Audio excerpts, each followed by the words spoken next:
Parent school की मस्जिद थी ईद उल फितर।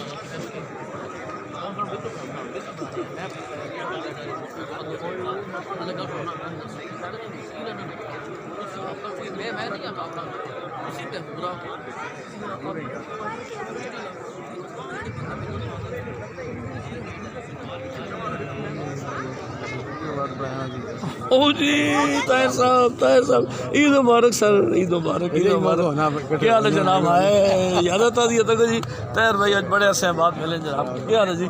ईद मुबारक जनाब ताहिर भाई, ईद मुबारक।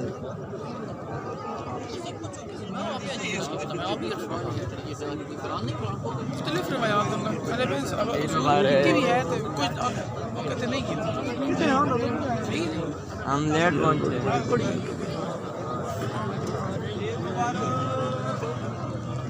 देखिए जी पेरेंट स्कूल की मस्जिद में बड़ी ज़बरदस्त रौनक है और ईद उल फितर बड़ा बेहतरीन और बहुत अच्छा प्रोग्राम है और माशाल्लाह अच्छा रास्ता, लोग ईद मिल रहे हैं, आप आपस में।